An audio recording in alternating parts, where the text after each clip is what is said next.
Syracuse Basketball has added another center, and that means the roster is now complete.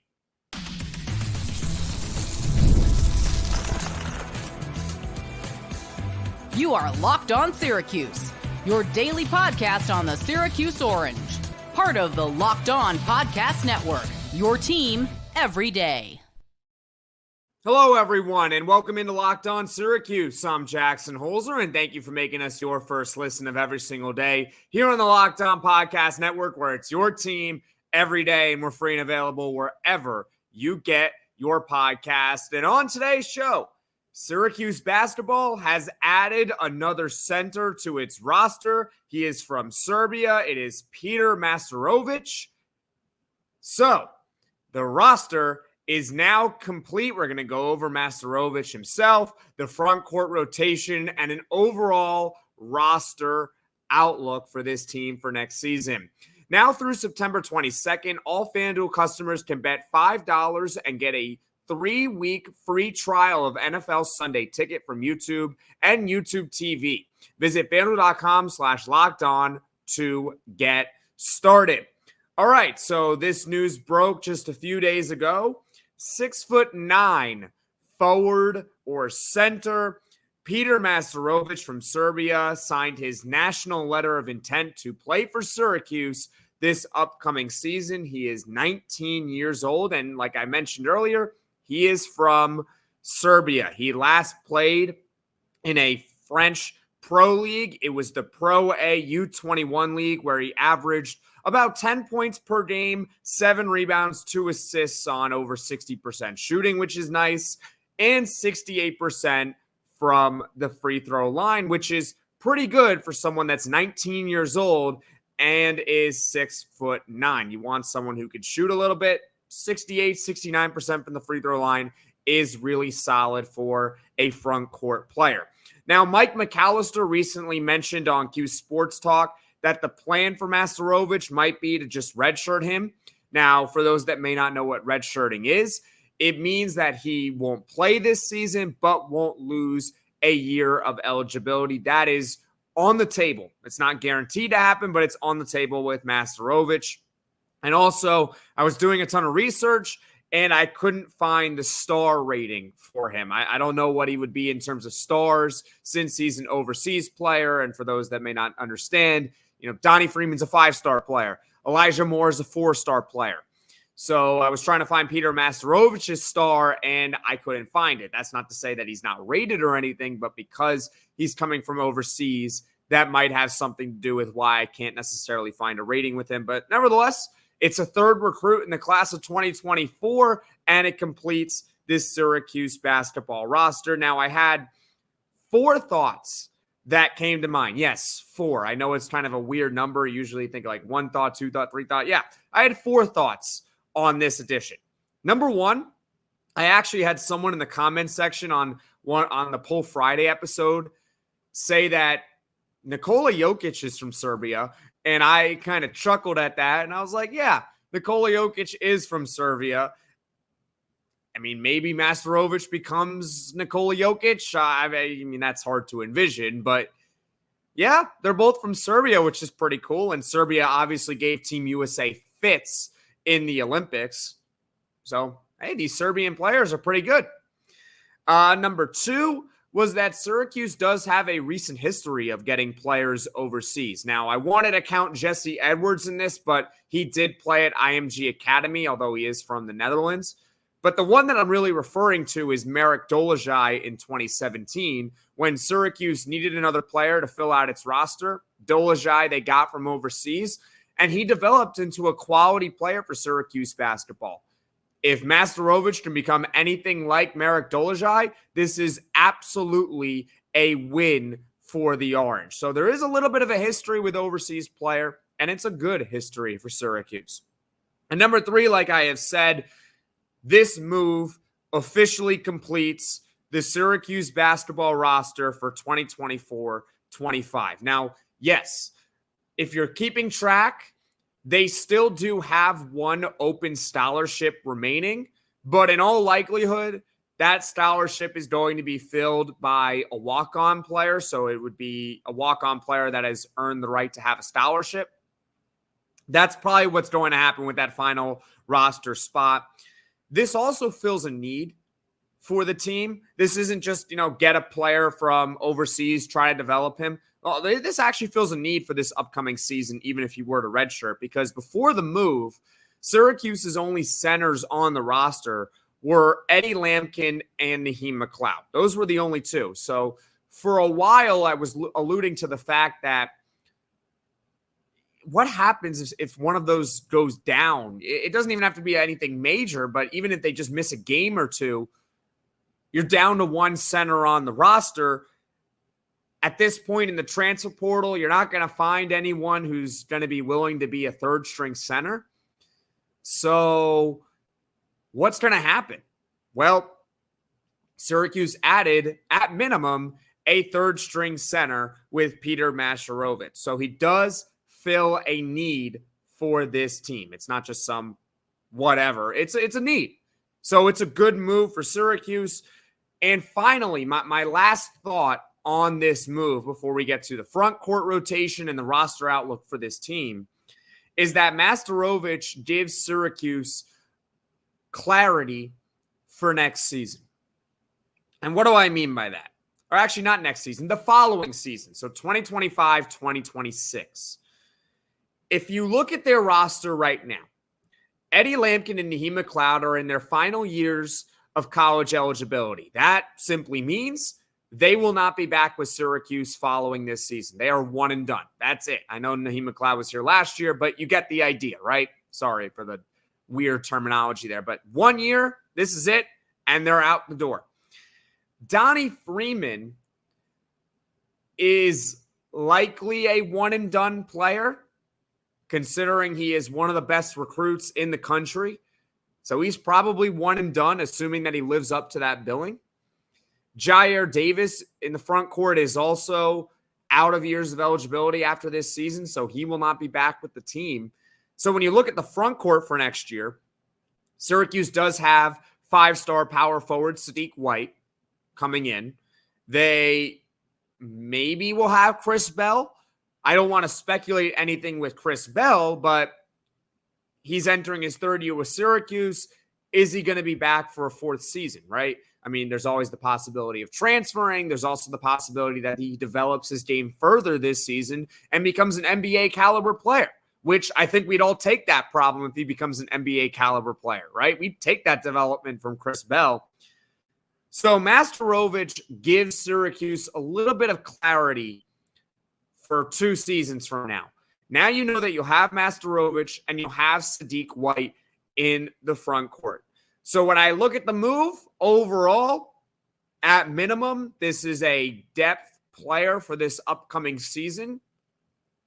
And at maximum, maybe he becomes a player like Marek Dolezaj and becomes a solid contributor for years to come for Syracuse. So, yeah, I approve of this move. I like it. It fills a need. It completes the roster. It gives clarity.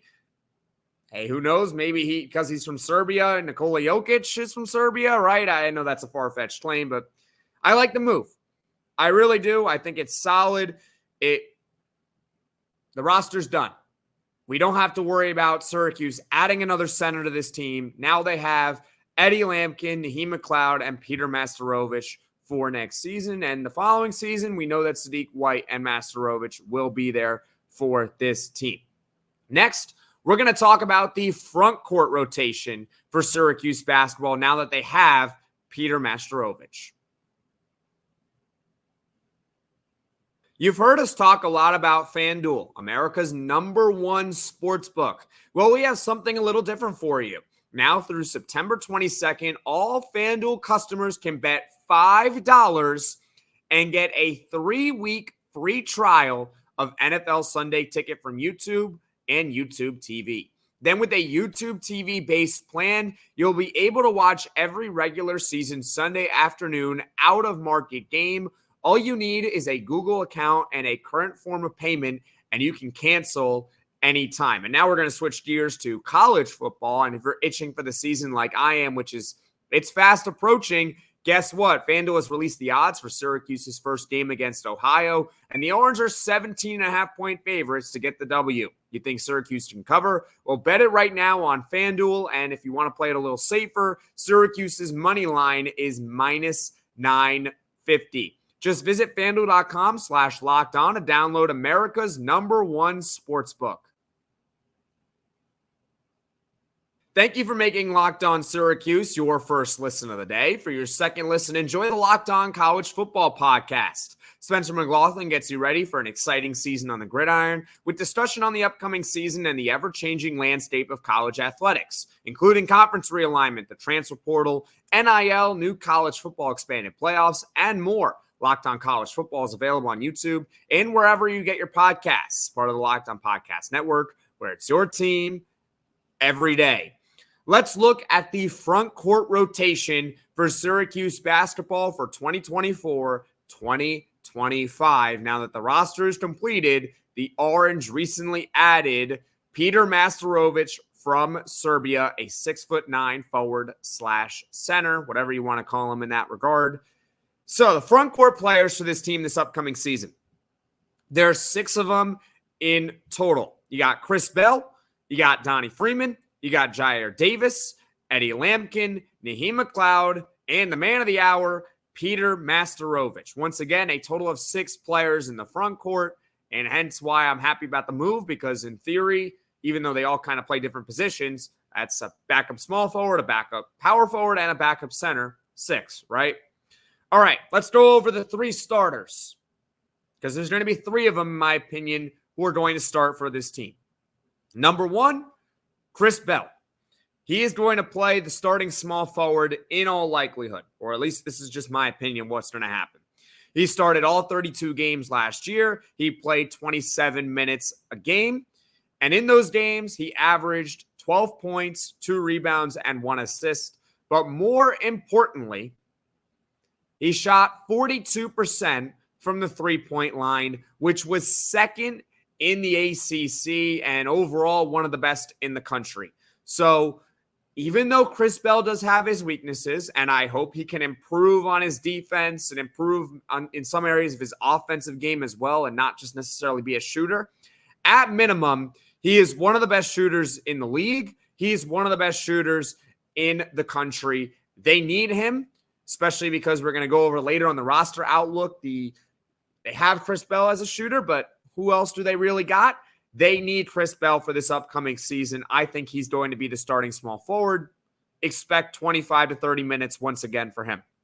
Next up, starting power forward next season, in my opinion, is going to be Donnie Freeman. 6'9", 5-star, true freshman, and the highest ranked Syracuse basketball recruit since Carmelo Anthony in 2002. That's right. Not saying he's going to be better than Melo or on par to Melo. It's going to be pretty hard to be on par to Melo, considering he led the team to a national title his freshman season. But he is the best one since Carmelo Anthony. The best one since Carmelo Anthony. He is someone who has been hyped up as he could score all 3 levels on the court. That means, obviously, in tight near the basket, mid-range, and even has a 3-point jump shot. He does. He hit 2 threes in the All-American game, which was months and months ago, but still he had 2 threes in that one. And scouts with Donnie Freeman really rave about his size. And the reason why that's important is because a lot of players in high school are listed at certain sizes and weights. Then they actually get scouted by college scouts, and, well, let's just say they're not what was portrayed. Well, the scouts have said the height and weight on Donnie Freeman, 6'9", was not wrong. He's got a nice frame to him, and he is likely a one-and-done player, which we will take. 9 of the past 10 number 6 overall recruits in the country have been one-and-done. Donnie Freeman is number 6 overall. Expect him to be one-and-done for this upcoming season. Honestly, if not for Cooper Flagg, he would be the favorite for ACC Freshman of the Year. Now, if you don't know who Cooper Flagg is, he's the consensus number one recruit in the country, and he's off to Duke. Syracuse has the second best recruit in the ACC in Donnie Freeman, but it just so happens the guy he's competing with is Cooper Flagg, the number one player in the country. But still, expect him to be the starting power forward this upcoming season. Starting center, we've talked about him a lot. He's a transfer, 6'11", 4 stars from Colorado. That's right, I'm talking about Eddie Lampkin. He averaged 10 points and 7 rebounds a game last season. He is an excellent passer as well, especially for a big man. That also comes with a trade-off. He's a bit turnover prone. Also not the greatest defender in the world, but for what Eddie Lampkin provides, which is good scoring, good rebounding, good passing, not everyone's going to be a perfect player. So I like the addition of Eddie Lampkin. He is a very solid, capable starting center in the ACC. Is he an all-conference player? I would be surprised if he was an all-conference player this upcoming season. Pleasantly surprised, I may add. I would be certainly happy. But when they got Eddie Lampkin, I said, this is good. We have a starting center. Last year, with all due respect to Naheem McLeod, we're going to get to him soon. Naheem McLeod's not really a starting caliber center. He's a good backup, not a good starting caliber one. Eddie Lampkin provides that for this team, can give this team quality minutes this upcoming season. So those are the starters: Chris Bell, Donnie Freeman, Eddie Lampkin. As far as the backups, well, it's the 3 more remaining in the front court, right? We'll go over them one by one, though. We got Jyare Davis, who is a 6'7", 4-star transfer from Delaware. He projects to be a backup 3 or a backup 4. And the reason why, even though he's 6'7" and might be able to play the 4, is because he's a great rebounder. Last year at Delaware, he averaged 17 points and 8 rebounds a game, and also was a 2-time all-conference player. Honestly, if not for Donnie Freeman and his pedigree, Jyare Davis would easily be a starter for this team. It's a good problem to have. You can only have 5 starters on the floor. Each of them are going to play a different position. Someone's got to come off the bench, and I think that's going to be Jyare Davis. But he's going to be a very effective 6th or 7th man for this team. Next up, we got Naheem McLeod, who I recently mentioned. He's a backup 7. He's a backup center. I'm getting confused because I said center and 7 because he's 7'4", right? Naheem McLeod can play good defense for this team. He averaged 4 points and 4 rebounds a game last year, also a couple blocks in only 15 minutes a game. Now, the thing is that he started every game he played in.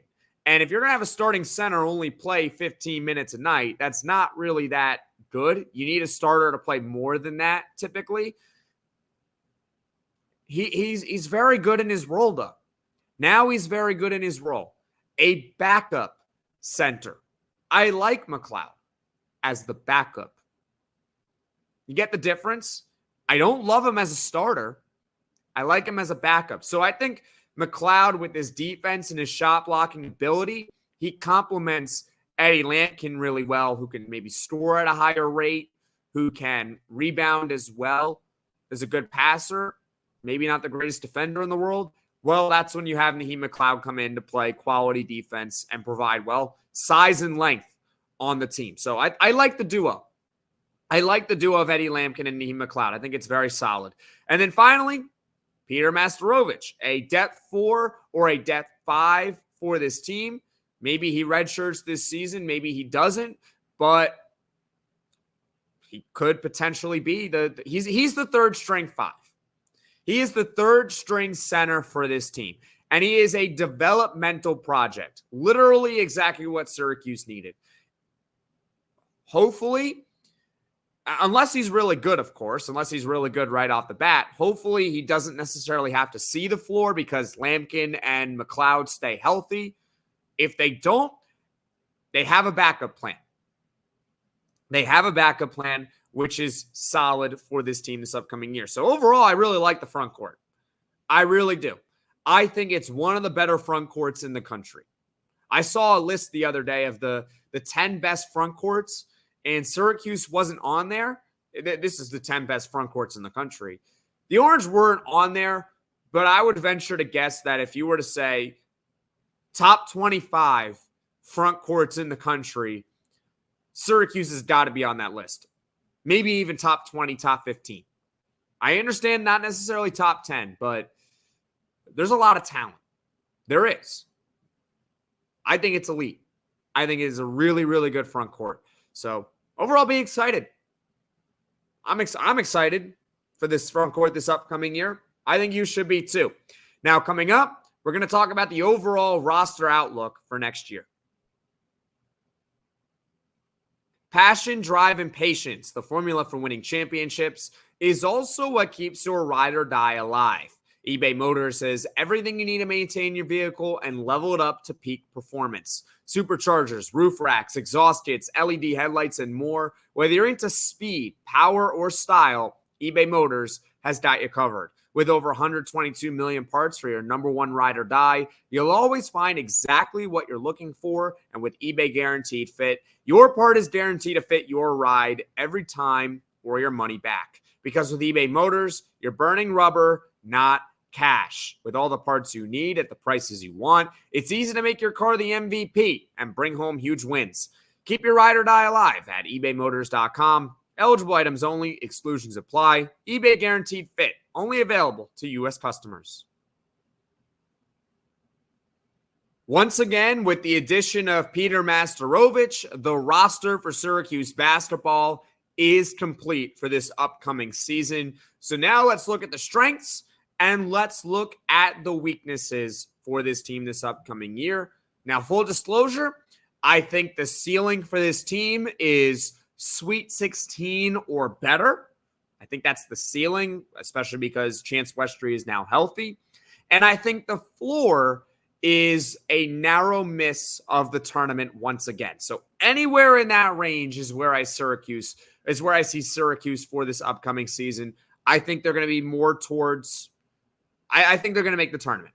Let's just put it that way. I think they're a tournament team for this upcoming season, but we still have to evaluate the strengths and the weaknesses. Now, what's really good about it, it's definitely a deeper roster than last year. Okay, is there anyone that's going to disagree with me on that? This is definitely a deeper team. Do I have to? I mean, I'm going to start rattling off the names to you. J.J. Starling, Chris Bell, Donnie Freeman, Eddie Lampkin, Jyare Davis, Jaquan Carlos. All very, very capable. All of them. Then you got Chance Westry with some upside. Elijah Moore, will he be able to contribute right away? Well, if he's hitting his jump shot, if he's hitting that three ball, absolutely he's going to be able to be a contributor. Lucas Taylor was the leading scorer on his team last season at Georgia State. He's a very serviceable backup player. Kyle Cuff can play good defense as a point guard, so if you need him to play defensive situations, let's just put it this way. If Kyle Cuff only has to play, if he doesn't have to play every single night, but when he does play, he's only going to play just a few minutes and provide good defense, that's solid. That's more than fine for Kyle Cuff. And Naheem McLeod is still here on this team, and he's no longer being relied on to be a starting center. He's a backup center now. There are a lot of players on this roster that can contribute. That's what I mean. A lot of them can. There are very few, in my opinion, like negative players on this roster. Players that just can't do anything at all. Very few, none, honestly, really. So I think it's a very deep roster. Last year, when you take a look at the team, there were 5 players that I was really comfortable with, at least in their role, right? You got Judah Mintz, J.J. Starling, Chris Bell, Malik Brown, and Quadir Copeland. When those 5 were on the floor, you know what to expect, but they were capable of playing their role. Everyone else on the team, and that includes some of the returners for the upcoming year, like Naheem McLeod and like Kyle Cuff, they just weren't fit for their role. Bottom line, they just weren't fit for their role. And there are other players that obviously transferred out. It's the same thing. They weren't fit for the job. It's not to say that they were bad basketball players or anything like that. Obviously, you had to be a good basketball player to play Division I and Syracuse, but they weren't fit for the role that they were given. This year, it feels like a lot of the players are penciled in, and you could say that's the proper role for them. So overall, it's a deeper team than last year. Second of all, thank goodness, finally, Syracuse decided to address this problem. Rebounding might be considered a strength for this team this upcoming year because they added players like Eddie Lampkin and Jyare Davis and Donnie Freeman. All were very good to great rebounders at their respective levels, right? Eddie Lampkin, 7 rebounds a game at Colorado. That is a Power 5 conference team in Colorado that made the NCAA tournament, actually won an NCAA tournament game. They went to the round of 32, I believe. He's a very proven rebounder right there. Jyare Davis, I know he's coming from Delaware. That's mid-major, but still 8 rebounds a game at 6'7". I'm not saying next year he's going to average 8 rebounds a game. That's not what I'm saying. But he is a very effective rebounder. I like it. And Donnie Freeman, yes, I know he's coming from high school, but in his high school league, the EYBL, which is the best league in high school, in all high school leagues, that is the best one. It's got all the great players there, basically. All of them. He was second in the league in rebounding, only behind a fellow 5-star player who Syracuse is actually going to probably face this upcoming season in Derek Queen at Maryland. So they really address rebounding, and for good reason. The rebounding margins the past few years at Syracuse have not been pretty. 2020, they were 11th. 2021, they were 12th. 2022, they were 12th. 2023, they were 12th. And 2024, they were worst in the ACC in rebounding. And once again, I was giving you the rankings of where Syracuse was in the ACC. They were not very good at rebounding within their own conference. If you can't rebound, it's going to be very hard to win. You're going to have to shoot at a really, really high percentage in order to make up for the fact that you can't rebound. Now this team, at minimum, should be a top half of the league rebounding team. At minimum. At best, top 5. Top 5, maybe top 3. But they're a solid rebounding team for this upcoming year, in my opinion. Now, the question marks, because it's not a perfect roster. If they were a perfect roster, we'd be saying this is a team that can win the national championship. Evidently, it's not perfect. So what's the weaknesses? Well, number one, it's not necessarily a weakness. It's more like a question. The shooting on the team. We know Chris Bell is an elite shooter. We know that for sure. Who else besides Chris Bell? Now, I know you guys are going to come up with names, so I'm going to just give you the names too. So, Elijah Moore. Okay, I know he can shoot. I get it. At the high school level, I know he can. And this might sound contradictory to Donnie Freeman, but Donnie Freeman's the number 6 overall player in the country. Elijah Moore is a 4-star recruit, not number 6 overall in the country. They are 2 different players. When I had Jamie Shaw on 3 Recruiting Analyst on the podcast months ago, I talked about Elijah Moore with him, and he said bottom line is if he's shooting the 3 ball effectively, he's going to play. If he's not shooting it effectively, he's not going to play. So it all comes down to the fact that if he's hitting his shot, if he is hitting his 3-point shot, then yeah, he's going to play. And it really would solve the shooting question of this team. You would have Chris Bell and you would have Elijah Moore, right? I think a lot of it hinges on Elijah Moore. Now, Donnie Freeman can also shoot the 3 ball, but to what degree can he shoot it? I know he hit a couple in the McDonald's All-American game. He's a 3-level scorer. Elijah Moore is probably a better shooter than Donnie Freeman at this point. Donnie Freeman is just more of a complete basketball player. Maybe Donnie can shoot, maybe he can't.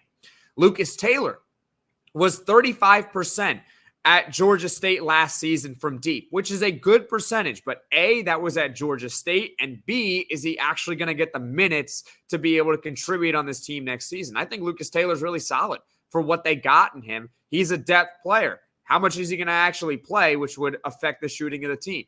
I don't know.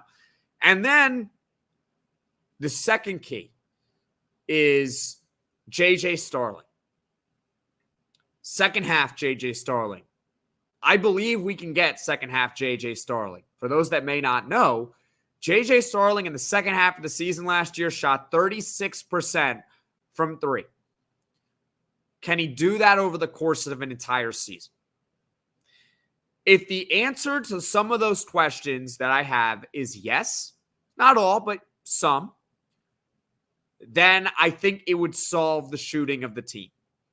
We just don't know 100% who else is going to be an elite shooter besides Chris Bell.